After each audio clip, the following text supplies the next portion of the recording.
왜 경건한 이방인이라고 안 썼을까요? 왜 경건한 사람이라고 써놨을까요? 그런 것들도 사실 우리가 좀 미루어 생각해 봐야 하는 겁니다.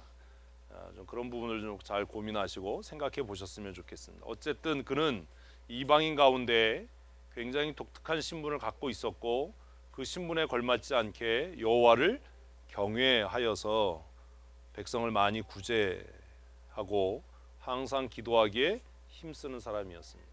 그가 백성을 구제했던 이유가 뭘까요? 성경은 그것을 기록하지 않지만 쓰여 있는 순서대로 보면 그가 백성을 구제한 이유가 뭐예요? 하나님을 경외했기 때문이에요. 그가 항상 기도하기에 힘썼던 이유가 뭐예요? 하나님을 경외했기 때문이에요. 여러분에게 한번 묻습니다. 여러분들도 예수 믿고 신앙생활하고 하나님을 경외하는 하나님의 사람이십니까? 대답이 진짜로 진짜 그런 사람이시죠? 그러면 여러분의 그 경건을 증명할 수 있는 증거가 뭐지요? 사실 이런 게 좀 고민이 돼야 돼요. 이게 개인적인 적용이에요. 성경을 읽으면서 고넬료는 그의 경건이 어떻게 증명됐어요? 하나님을 경외했어요. 그 하나님을 경외하는 것이 어떻게 증명됐어요? 백성을 많이 구제했어요. 그리고 항상 기도하기에 힘썼어요. 여러분이 경건한 하나님의 사람인 것, 여러분의 경건의 증거가 뭐지요?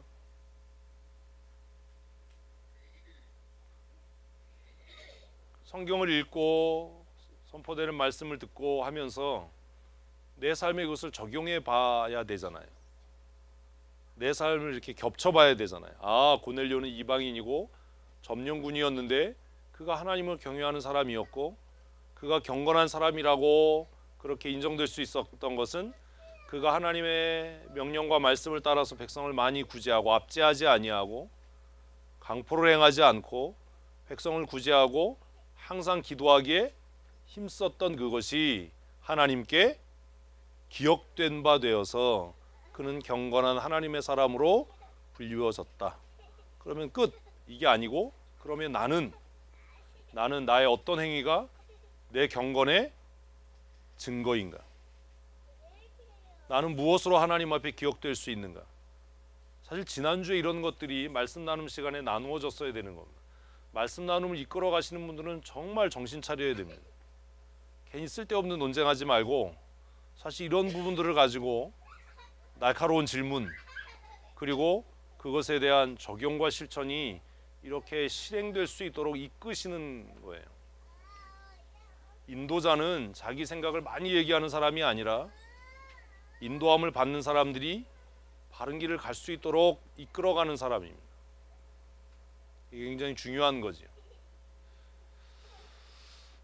고넬료의 경건, 지금 이야기한 것처럼 온 집안이 하나님을 경외했고 백성을 많이 구제했고 또 항상 기도하기에 힘쓰는 사람이었습니다. 이 말씀을 묵상하면서 또 다른 질문이 하나 있어야 됩니다. 지난주에 그 질문한 팀이 있나요? 본문 한번 읽어볼까요? 시작. 내 기도와 구제가 하나님 앞에 상달되어 기억하신 바 되었으니. 그러면 말씀 나눔을 이끄는 사람은 이 본문을 가지고 무언가 질문을 던졌어야 되는 거예요. 무슨 질문이요? 무슨 질문이요? 고넬료의 기도는 도대체 뭐였냐? 고넬료는 뭘 가지고 기도했냐? 고넬료는 무슨 기도했을까요? 군인이니까 진급하게 해주세요. 내가 다스리고 있는 이 지역에서 사고 나지 않게 해주세요. 사회적으로 명예를 얻게 해주세요. 건강하게 해주세요. 풍토병 걸리지 않게 해주세요. 기도해야 될 문제가 굉장히 많았을 거 아니에요. 그치요? 그리고 여러분들이 우리가 말씀 나눔할 때도 물어봐야지요. 지금 당신의 가장 중요한 기도 제목이 뭐냐? 가장 우선순위인 기도 제목이 뭐냐? 사실 말씀 나눔할 때 쓸데없는 걸로 논쟁하고 그냥 막 이러지 말고 누가 인도에 가는지 모르지만 진장이 됐든 누가 됐든 인도자는 그 인도함을 받는 사람들이 말씀의 맥과 흐름을 따라서 제대로 갈 수 있도록 이끄는 역할을 해야 돼요. 그게 통찰력의 인사이트예요. 쓸데없는 걸로 막 그냥 뭐 이게 뭐 누구냐 뭐 이런 걸로 뭐 시간 끌지 말고. 고넬료의 기도는 뭐였을까요? 왜 고넬료의 기도와 구제가 하나님 앞에 상달되어서 베드로를 청하라고 했을까요? 어렵지 않은 질문이잖아요. 그지요? 그러면 고넬료는 그렇게 많은 기도 제목을 놔두고도 왜 그런 기도를 했는가? 고넬료의 경건이 하나님 앞에 기억된 이유가 뭔가 생각하면 우리의 삶을 좀 달리 생각해 봐야 될 필요가 생겨지는 겁니다. 이게 성경을 읽는 겁니다.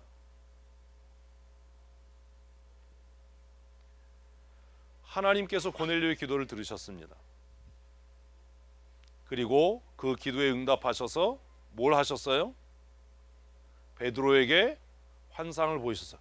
아니 써 있잖아요. 대답도 안 하고 뭐. 베드로에게 뭐 하셨어요? 환상을 보이셨어요. 베드로에게 환상을 보이신 건 뭐예요? 고넬료의 기도에 대한 응답이었어요. 잘 따라오세요, 생각을. 그냥 하나님께서 아무 의미 없이 맥없이 베드로에게 환상을 보여준 게 아니라 무엇에 대한 응답으로? 고넬료의 오랜 기도에 대한 응답으로 베드로에게 환상을 보이셨어요. 그 환상의 내용이 뭐지요? 베드로도 몰랐어요. 17절 읽습니다. 베드로가 본 바 환상이 무슨 뜻인지 속으로 의아해하더니 마침 고넬료가 보낸 사람들이 시몬의 집을 찾아 문 밖에 서서.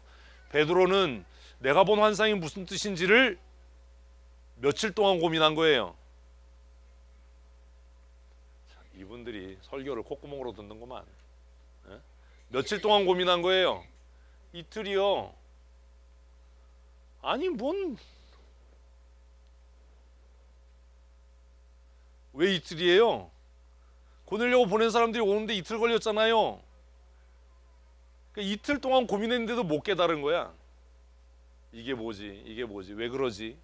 나 부정한 거 안 했는데, 부정한 짓 안 했는데, 내가 예수님 따르면서 예수님의 제자 되고 나서 내가 부정한 것 내가 한 번도 취해본 일이 없는데 이 환상이 뭐지? 라고 베드로는 장장 이틀 동안 고민했어요. 여러분 설교 들으면 일주일간은 고민해야 돼요. 우리는 너무 많은 설교를 들어서 나아지지 않는 겁니다. 마침이라는 단어가 굉장히 강력하잖아요. 마침 뭐 할 때? 의아해 할 때 마침. 이게 무슨 얘기예요? 사모할 때 깨닫게 하시는 거예요. 믿으면 아멘. 아무 관심이 없어요. 답을 찾으려고만 하지 고민하지 않아요. 베드로는 이틀을 고민했어요. 내가 본 환상이 뭐지? 왜 하나님이 이런 환상을 보게 하시지? 그 이틀 동안 답을 찾지 못했어요. 그렇게 고민할 때 마침 누가 왔어요? 고넬료가 보낸 사람이 찾아왔어요. 18절 읽습니다. 불러 묻되 베드로라는 시몬이 여기 유숙하느냐 하거늘. 이게 답이었어요. 하나님의 응답은요 때때로 이렇게도 이루어져요. 우리가 성경을 읽고 고민하고 사모하는 태도를 가져야 하는 이유는 그런 고민과 깊은 사고가 없는 사람에게는 우연한 일 같고 그것이 어쩌다 일어난 일 같게 보이고 그렇게 스쳐 지나가지만 그 말씀이 정말 그러한가라고 고민하는 사람에게는 뜻하지 않은 일, 사소한 일, 별것도 아닌 것 같아 보이는 일들이 뭐가 될 수 있다고요? 하나님의 응답이 될 수 있어요. 그 결과는 엄청난 차이를 불러올 겁니다. 그래서 사실 성경은 책상에서 읽는 게 아니라고 저는 생각합니다. 참 어렵지요. 무슨 말인지. 설교는 예배당에서 듣는 게 아닙니다. 그 좋은 예가 사도행전에 있어요. 누구요? 베레아 사람들이요. 베레아 사람들은 주일날 들은 설교를 그것이 정말 그러한가 하여서 날마다 모여서 뭐 했다고요? 토론했다고요. 상고했다는 말이 뭐예요? 뭐 그냥 받아쓰겠다, 뭐 정답을 얘기해줘, 이런 태도가 아니라 정말 그게 우리의 삶에 어떤 적용점이 있지? 이런 상황에 그 말씀이 어떻게 적용되지라고 서로 상의하고 토론하고 질문하고 물었다. 그것을 날마다 함께 모여 말씀이 그러한가 하여 상고했다. 베레아 사람들은 데살로니가 교인보다 훨씬 더 신사적이어서 말씀에 대한 태도가 그랬다라고 성경은 기록해요. 지난주 설교를 듣고 적어도 2, 3일 고민했다면 제가 묻는 질문에 어렵지 않게 답할 수 있을 겁니다. 듣고 땡이에요. 예배 끝나고 말씀 나눔을 해도 그냥 막 뭐 별 의미 없는 이야기만 그렇게 그냥 아무 말 대잔치 하다가 끝나버려서 다음 주 오면 또 그 같은 말씀이 너무나 생소하고 생경하고 이해가 안 되는 거예요. 도대체 왜 저런 소리를 하나? 그런 태도를 바꾸셔야 돼요.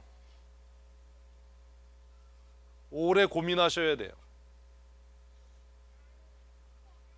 베드로가 이틀 동안 고민하고 있었을 때 성령께서 직접 그로 하여금 말씀으로 깨닫게 하지 아니하시고 무엇을 통해서? 일상의 삶을 통해 그 환상의 의미가 무엇이었는지를 깨닫게 하셨어요. 내가 본 환상이 무슨 뜻인지 이해할 수 없어서 고민할 때 이게 무슨 뜻인지 라고 고민할 때 누가 왔어요? 고넬료가 보낸 사람들이 도착했어요. 그래서 그들이 물었어요. 그리고 그 상황 속에서 19절 같이 읽습니다. 베드로가 그 환상에 대하여 생각할 때 성령께서 그에게 말씀하시되 두 사람이 너를 찾으니. 뭐 속에서요? 상황 속에서요. 잘 들으세요. 고민하지 않는 사람은 삶의 경험이나 상황으로도 하나님의 뜻을 깨닫지 못합니다. 그래서 강팍해지고 완악해지고 자기 고집만 남습니다. 말씀을 듣고 그 말씀이 참으로 그러한가라고 고민하고 깊이 묵상하는 사람은 무엇을 통해서요? 개인적인 경험, 상황을 통해서 하나님의 뜻을 깨닫게 되는 거예요. 그런 고민이 없는 사람은 아우 재수 없어, 혹은 아우 저 사람이 왜 나한테 저러지? 내가 왜 이런 일 당해야 되지? 라고 치부하고 말겠죠. 베드로가 만일 이것에 대해서 고민하지 않았다면 고넬료가 보낸 사람들이 찾아왔을 때 뭐라고 생각했겠어요? 별 미친놈들 다 보겠네. 지들이 언제 날 봤다고 찾아와서.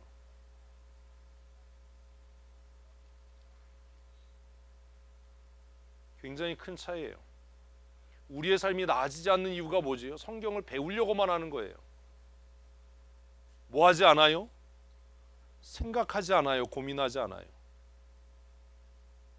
제가 화요일날 성경 공부 모임이나 주일 오후나 주일이나 계속 여러분에게 이야기하는 게 뭡니까?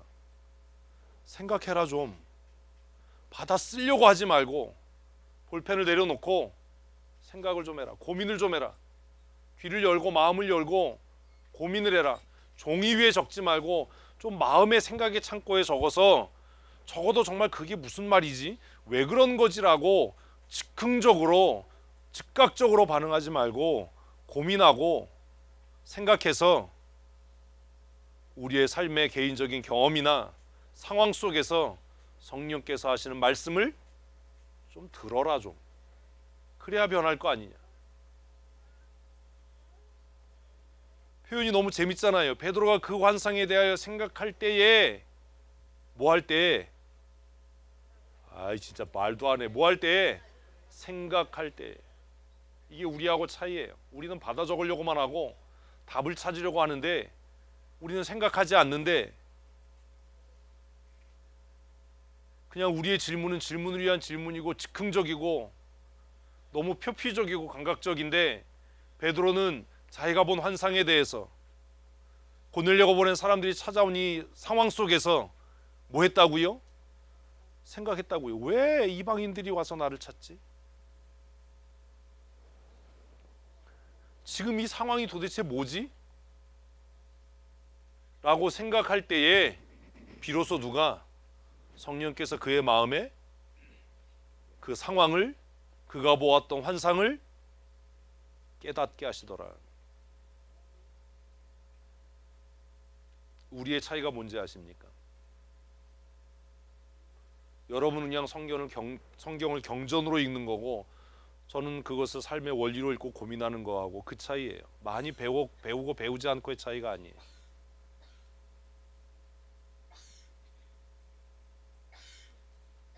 성령께서 베드로에게 말씀합니다. 이 두 사람을 따라가라. 이게 답이었어요. 네가 본 환상의 답은 이거다. 이 두 사람을 따라가는 거다. 이 이방인들을 따라가는 거다. 같이 20절 읽습니다. 일어나 내려가 의심하지 말고 함께 가라. 내가 그들을 보내었느니라 하시니. 이게 환상의 답이에요. 뭐 하지 말고 의심하지 말고. 베드로는 두려웠어요, 사실. 그가 두려웠던 증거가 뭐지요? 오늘 본문에 다 써 있어요, 사실. 베드로가 두려웠던 증거가 뭐예요? 욥바에서 온 사람들이 왜 같이 갔을까요? 욥바에서 온 두어 형제가 왜 따라갑니까? 우리 똑같아요. 설교를 듣는 태도나 성경을 읽는 태도나 왜 쓸데없는 거 써놨지 이렇게 생각한다고요. 왜 저는 쓸데없는 얘기하지? 왜 갑자기 성경 공부하다가 영국 여왕 얘기하고 영국 국가 얘기하지? 저런 얘기 하면 5분 빨리 끝나는데. 쓸데없는 얘기가 아니라 그렇게 생각하는 사람이 깨닫지 못하는 거죠. 욥바에서 따라온 형제들이 또 쫓아간 이유가 뭡니까? 아직 베드로의 마음에는 두려움과 불편함이 있었던 거예요. 이게 함정이면 어떻게 하지? 성령께서 그에게 이야기합니다. 일어나 내려가라. 뭐 하지 말고 의심하지 말고 내가 그들을 보냈다. 그리고 네가 이 부름에 응하도록 하기 위해서 내가 뭘 보였어요? 환상을 보였다라고 이제 말씀하시는 겁니다. 성경을 읽고 생각하는 훈련을 하셔야 됩니다. 답을 받아 쓰지 마시고 생각을 하십시오. 고민을 하셔야 됩니다. 짜증내지 말고 모르겠어 이러지 말고.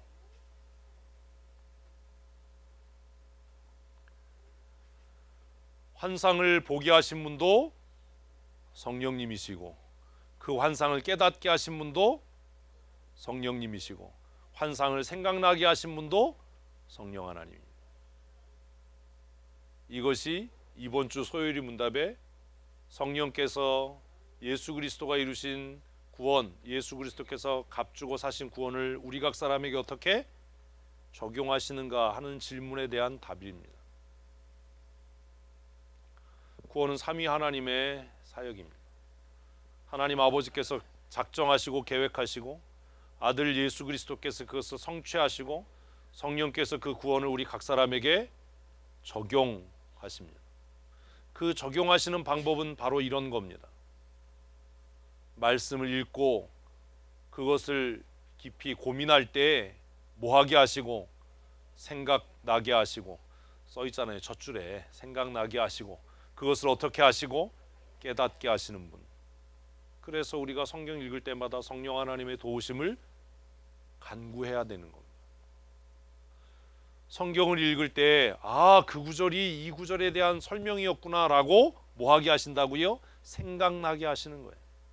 어떤 상황에 처했을 때 이 상황에 말씀이 이렇게 적용되는구나라고 생각나게 하시는 분이에요. 성경을 읽을 때 이 성경에 대한 고백이 그 찬송이었구나라고 생각나게 하시는 분이 성령 하나님이에요. 물론 우리의 지성을 통해서 역사하시지만 그런 거예요. 그래서 오늘 우리가 찬송한 거예요. 뭐라고요? 들려주시오. 뭘 했는지도 몰라요. 대단하지요? 엄청난 능력을 우리는 갖고 있어요. 주 예수 크신 사랑 늘 말해주시오.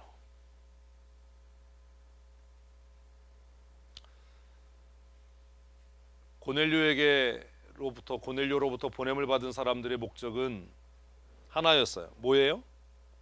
베드로를 청해서 모시고 오는 거였어요. 그래서 그들은 자신들이 보냄받은 그 그 사명에 대해 22절에 이렇게 이야기합니다. 같이 읽습니다. 그들이 대답하되 백부장 고넬료는 의인이요 하나님을 경외하는 사람이라 유대 온 족속이 칭찬하더니 그가 거룩한 천사의 지시를 받아 당신을 그 집으로 청하여 말을 드려 하니라 한대. 자, 이게 답이에요. 고넬료 기도의 답. 고넬료가 뭘 그렇게 오래 기도했나? 우리하고는 달라요.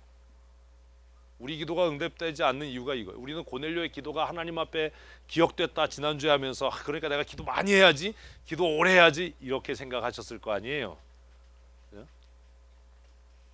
고넬료의 기도는 뭐였어요? 그런 거였죠. 어떻게 살려고 하는데, 말씀대로 살려고 하는데, 경건하게 살려고 하는데, 어떻게 사는 게 경건하게 사는 건지 헷갈리는 거예요. 왜요? 로마 사람이잖아요. 점령군이잖아요.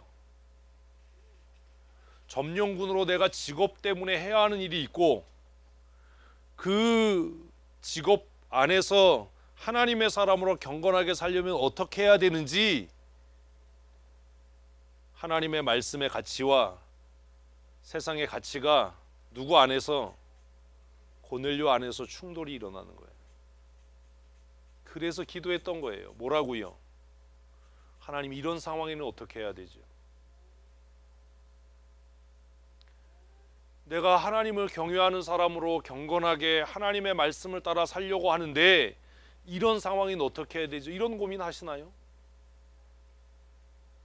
교회가 문제가 생겼어요. 하나님 이럴 때는 어떻게 해야 되나요? 고민하나요? 아니면 누가 잘못했나를 따지나요?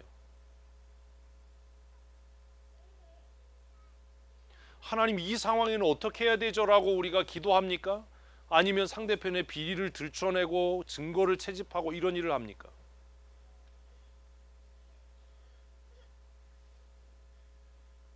이 상황 속에서 하나님께서 우리에게 요구하시고 원하시는 게 뭐지요? 우리는 그런 고민 안 해요. 근데 누구는 그 고민한 것 같아요? 고넬료예요. 무조건 퍼주고 무조건 양보하는 게 하나님의 뜻입니까? 대답을 하십시오. 그러나요? 아닌가요? 그렇다 아니다라고 얘기하려면 내 생각의 기초가 되는 뭘요? 말씀을 근거로 제시해야 되잖아요. 무조건 퍼주는 게 하나님의 뜻입니다. 왜? 성경은요 겉옷을 달라고 하면 속옷까지 주라고 했으니까요. 뭐 이렇게라도 얘기해야 되잖아요. 그러면 누군가가 또 야, 그 얘기는 거기에 적용되는 게 아니야. 그 말씀은 말이야.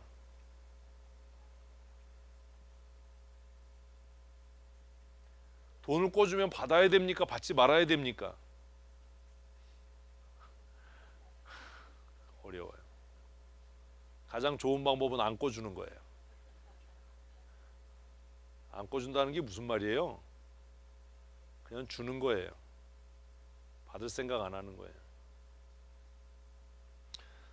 돈을 꾸었다면 주지 말아야 됩니까? 갚아야 됩니까? 저렇게 갚아야 된다고 세게 얘기한 분은 꿔준 분이에요. 꾼 사람은 저렇게 얘기 안 해요.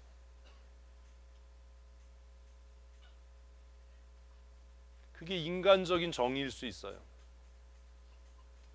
왜 갚아야 되지요? 성경의 근거가 뭐지요? 그 내 정의 아닙니까? 우리는 가끔 내 공의와 내 정의가 하나님의 공의를 앞설 때가 있어요. 그러면 죄잖아요. 내 정의와 내 공의가 하나님의 공의에 미치지 못할 때가 있어요. 그거는 타락이잖아요. 아, 어려워요. 그래서 고넬료는 뭐 했어요? 기도했어요. 뭐라고요? 하나님 이런 상황에선 어떻게 해야지요? 내가 알 수가 없으니 나로 하여금 항상 하나님의 공의를 실천하게 그렇게 기도했겠지요. 그래서 그 기도의 응답이 뭐였어요? 베드로를 청해서 들어라. 괜히 베드로를 청하라고 그런 게 아닙니다. 고넬료의 기도의 응답이 그거였어요. 베드로를 청해서 들어라. 고넬료가 얼마나 심각하게 하나님의 말씀에 대해서 고민했는가 하는 것은 그가 무엇을 어떻게 준비했느냐로 판명됩니다. 고넬료는 이틀 전에 사람들을 보냈습니다. 그치요? 그리고 베드로가 24절 읽습니다. 이튿날 가이사랴에 들어가니. 자, 베드로가 가는데도 며칠 걸렸어요? 이틀이 걸렸어요. 총 며칠이 걸렸어요? 5일이 걸렸어요. 하루 잤잖아요. 뭐 4일이건 5일이건 그게 뭐가 중요해요. 어쨌든 이틀 걸려서 고넬료의 집에 도착했어요. 그런데 같이 읽습니다. 고넬료가 그의 친척과 가까운 친구들을 모아 기다리더니.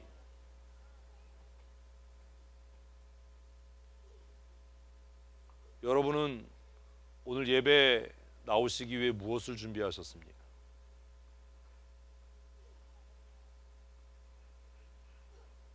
이게 결정적인 차이인 거예요. 고넬료는요, 베드로를 통해서 그렇게 자기가 사모하는 그 말씀을 듣기 위해서 무슨 준비를 했다고요? 음식 준비하지 않았어요. 무슨 행사 짜지 않았어요. 뭐 했어요? 사람들을 청했어요. 왜요? 그가 말씀 듣기를 사모했기 때문입니다.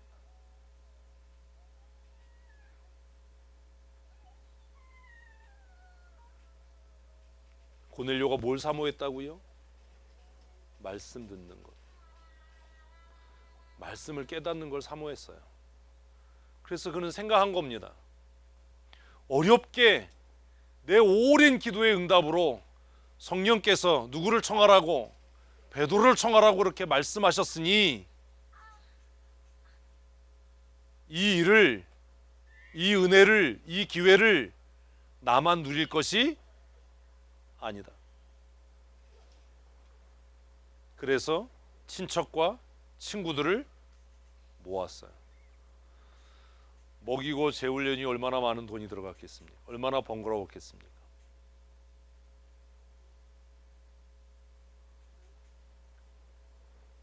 여러분에게 물을게요. 여러분 이런 사모함이 있으십니까? 우린 너무 쉽게 듣고 너무 편하게 들으니까 이런 사모함이 사라져가는 거예요. 매주 반복되니까. 어렵지 않게 들을 수 있으니까. 제 고민이 그거예요. 사실 우리 교회에서는 늘 흔하게 듣고 그냥 여러분들이 찾아오기만 하면 언제든지 제가 있어서 언제든지 똑같은 이야기를 하는 것 같고 그렇게 익숙해지니까 어떤 일이 생겨요? 귀하지 않은 거예요. 사모함이 없는 거예요. 그 가치를 모르는 거예요.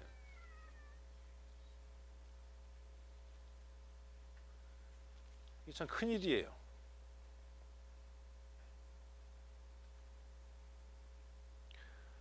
아무리 좋은 일도 반복되면 그래서 제가 그런 생각이에요. 아, 한국 교회는 이 설교를 좀 줄여야 된다. 아니면 진짜 비싸게 받아야 된다. 그래야 뭐가 있어요? 아깝잖아요. 가치가 있잖아요.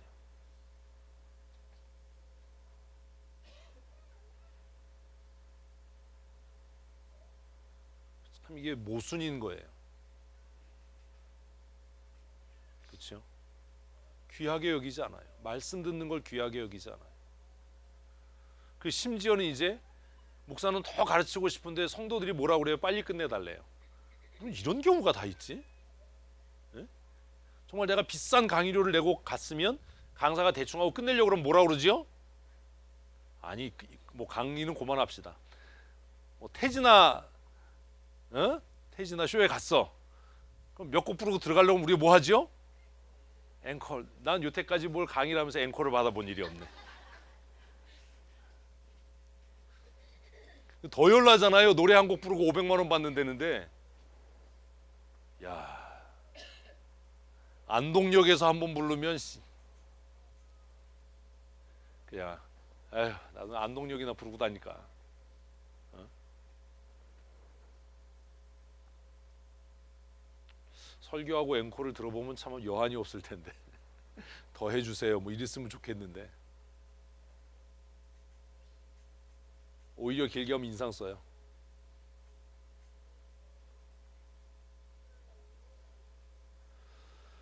고넬료는 충분히 은혜를 받을 만한 사람이었어요.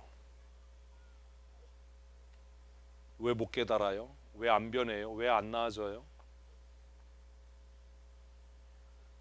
들을 자격이 없는 겁니다. 준비되어 있지 않은 겁니다. 쉽게 얘기하면 사모함이 없는 겁니다. 그런 설레임이 없는 거예요.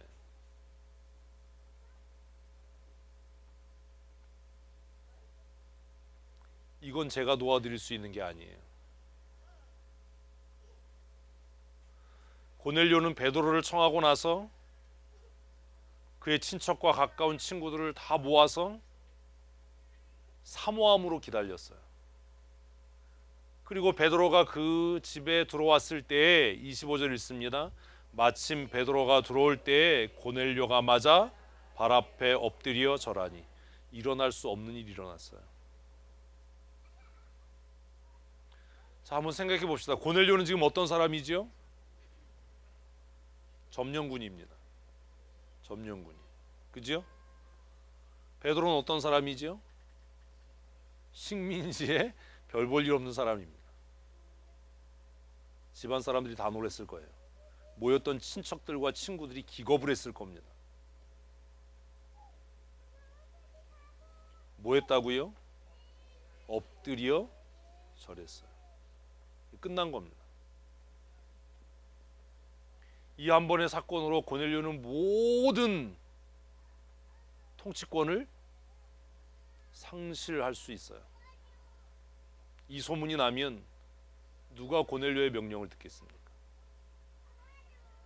야, 고넬료가 갈릴리 출신의 어부 출신의 유대인에게 무릎 꿇고 절했대더라. 파면 사유가 될 수도 있었을 겁니다. 이럴 수는 없는 일이잖아요. 그지요?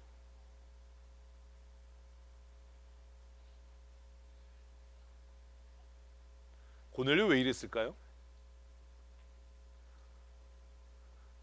공기업 권사님, 고넬료 왜 이랬을까요? 그가 얼마나 말씀을 사모했는지 우리는 이 한 구절로 알 수 있어요. 베드로를 통해서 들려지는 그 말씀이 귀했기 때문에 고넬료는 베드로가 귀했던 겁니다.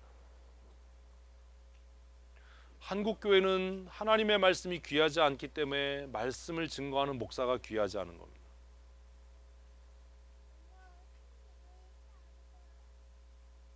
우리 스스로가 교만해져서 이제 목사가 없어도 이제 우리가 뭐 우리 마음대로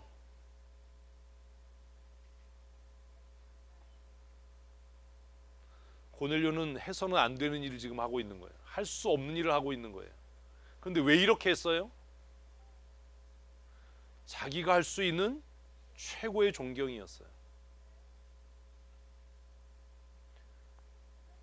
고넬료가 장교였으니까 이 사람 공부 굉장히 많이 한 사람이었을 겁니다. 베드로는요?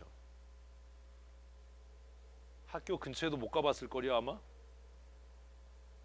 아버지도 물고기 잡았고 할아버지도 물고기 잡았고 베드로도 물고기 잡다가 예수님 제자 된 거니까.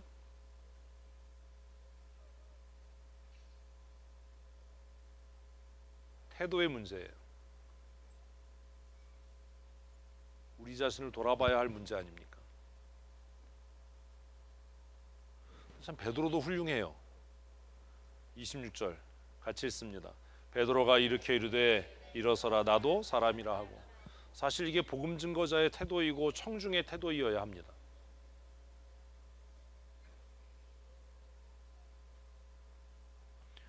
오늘 설교자에 대해서 이런 태도를 갖고 있는 사람은 없습니다. 이런 성도들은 없다고 생각합니다. 왜 그러지요? 하나님의 말씀에 대한 사모함이 없기 때문이에요.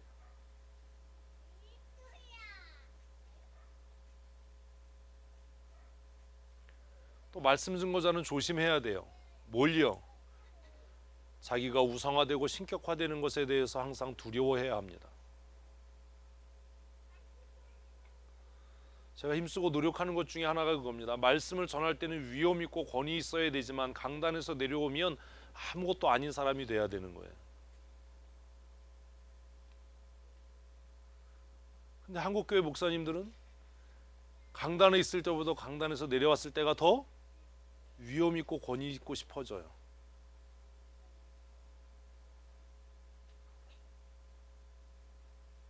그러면 안 되는 거잖아요.